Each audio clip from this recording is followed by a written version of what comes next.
Hello friends! Today I'm bringing you the astrology for May from Spain, from my terrace in San Sebastian. I'm so excited to bring you the astrology of May. It's going to be a little bit different this month. I am going to go over the major transits to make these videos a little bit shorter and maybe a little easier to digest. So hopefully you like this little change of things. I'm probably going to do it like this going forward, so I hope you enjoy it. Let's get right into it.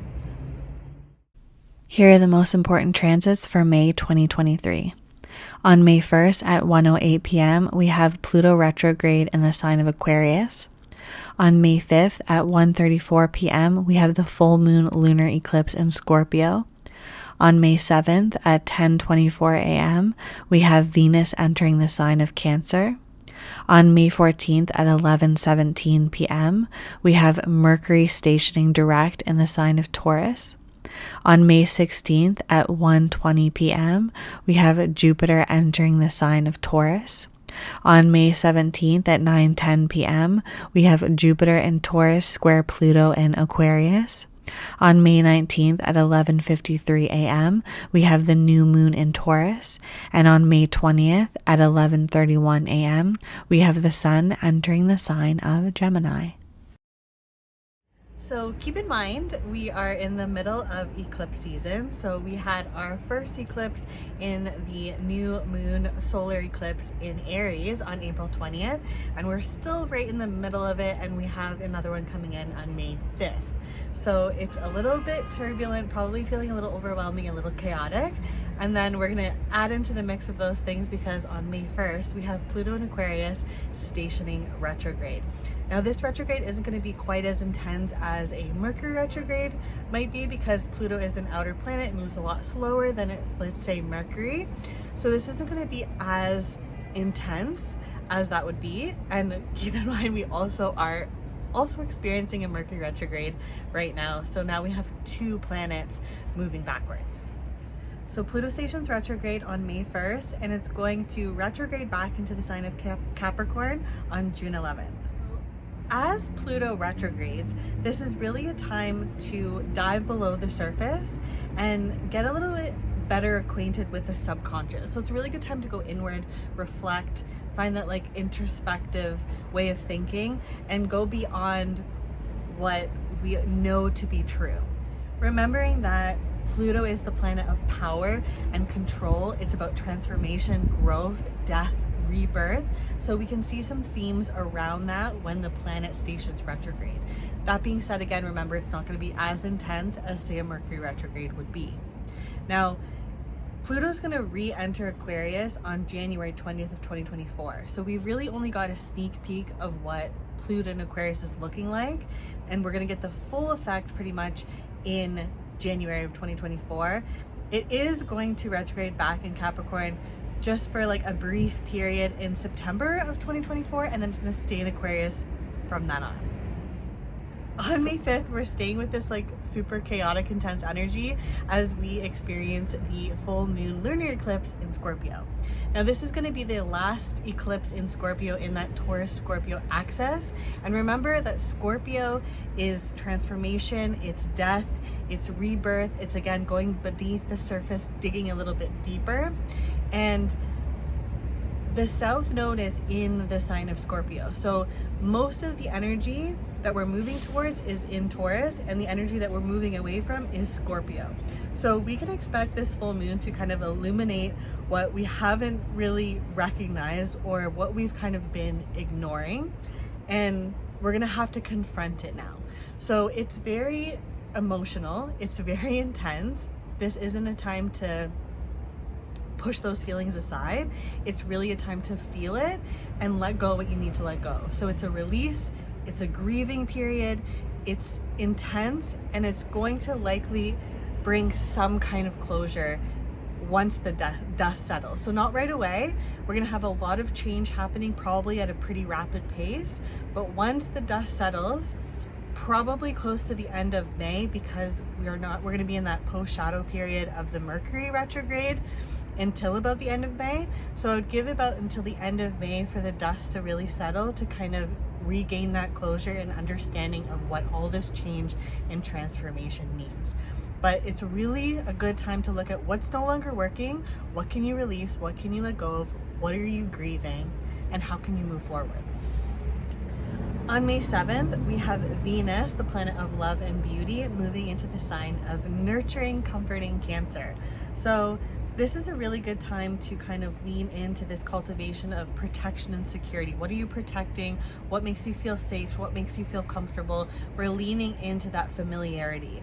So our sensitivity to the outer world is increased because Cancer is a water sign, very highly intuitive. So we can kind of feel the energy of the world around us, and we're much more aware of what's going on in our surroundings. And we're likely feeling more protective over our emotional needs. Keep in mind, because of all this eclipse energy, because of the Mercury retrograde, Pluto retrograde, our emotions are going to be at an all-time high, and we're going to be very protective and very sensitive about our emotional experiences. So we're more likely to want to spend more time at home, maybe spend some time alone, spend some time with family, or spend some time with people who feel comforting and safe and provide that kind of security. Remembering that Venus is our values, it's our self-worth, it's also our finances. So tying in those Cancer themes of intuition, feeling, nurturing, comforting, all of those things are going to kind of tie together.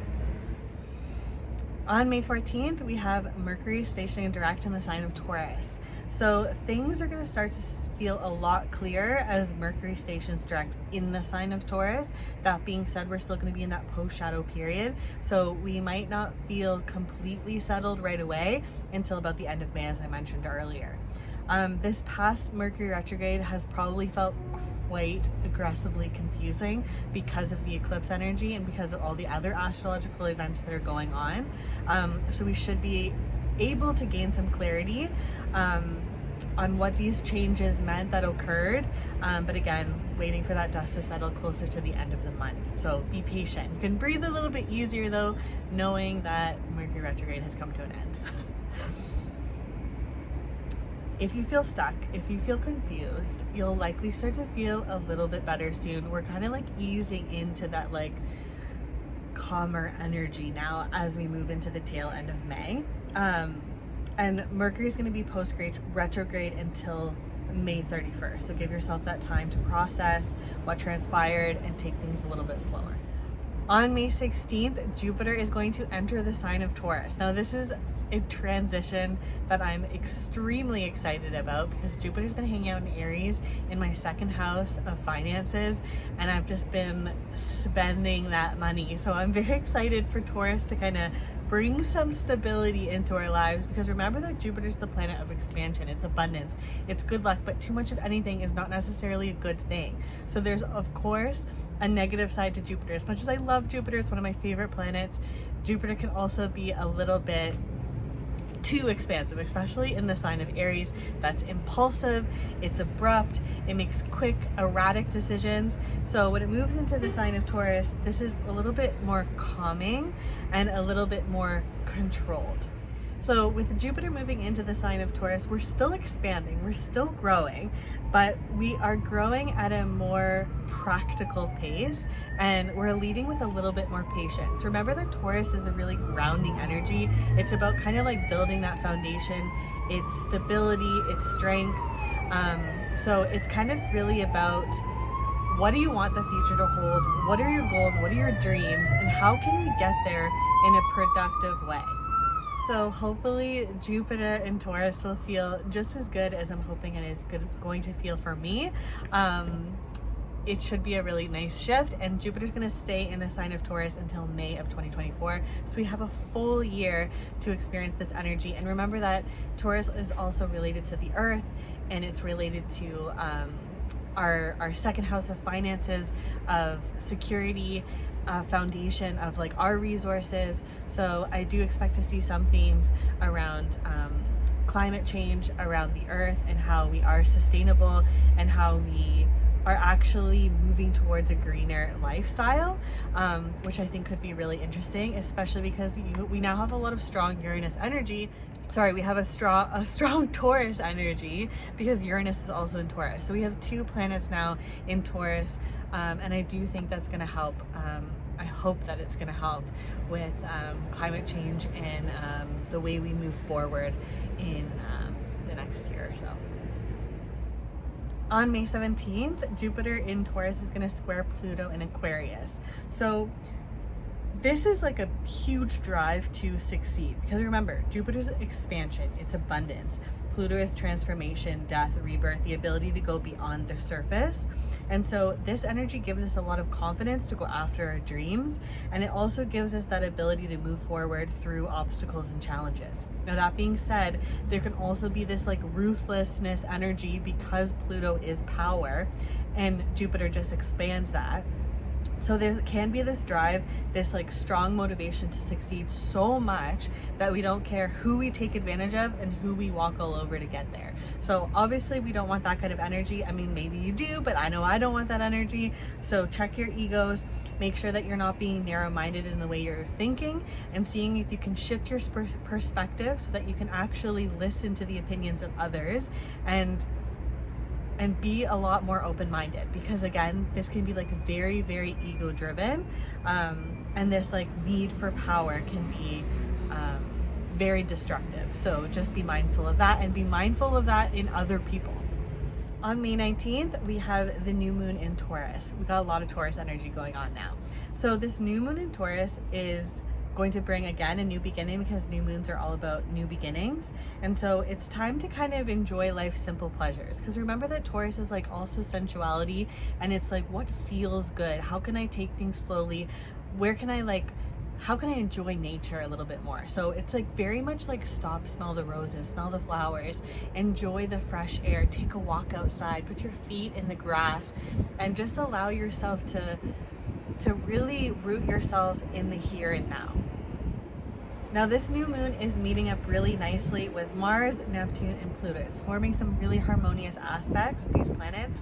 So it's bringing us some inspiration, it's bringing us motivation, and there's this fresh new determination to try new things and start something new, start fresh. Remember that we just experienced a ton of change because we had the eclipse in Aries, the eclipse in Taurus, or sorry, the eclipse in Scorpio. We've had Jupiter move into the sign of Taurus. We've had Pluto retrograde. We've had Mercury retrograde. We've had all this change and this time to kind of slow down and revise. So this new moon in Taurus allows us to regroup and lay the foundation for starting something new. So making sure that we're really laying down that groundwork and that we're ready to tackle these projects and these new ideas with a practical and stable mindset.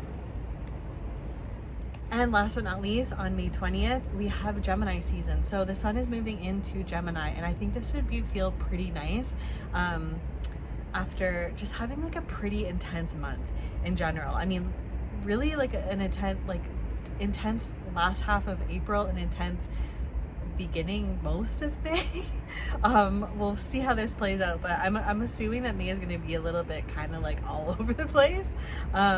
So the sun is going to enter the social sign of Gemini. We're probably coming out of our shells. The eclipse has probably had us retreating into ourselves and wanting to spend more time alone, whereas now that the sun is moving into Gemini, we're probably feeling a little bit more social and ready to kind of hang out with friends, socialize, get into those social gatherings, try new things, hang out with new people. Maybe there's new ideas and new projects that we're wanting to do. Gemini is really playful, it's curious, it wants to have some fun. So let yourself have fun. Don't worry if you feel a little bit scattered, a little bit flighty, because that can be the Gemini energy. You might start something and then change your mind. Just let yourself go with the flow.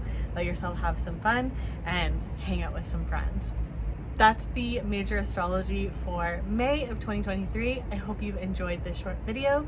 Let me know what you think about the astrology of May in the comment section below. If you like this video, please give it a like, and please subscribe. That's the astrology of May, my friends, and I will catch you next week in one of my yoga videos.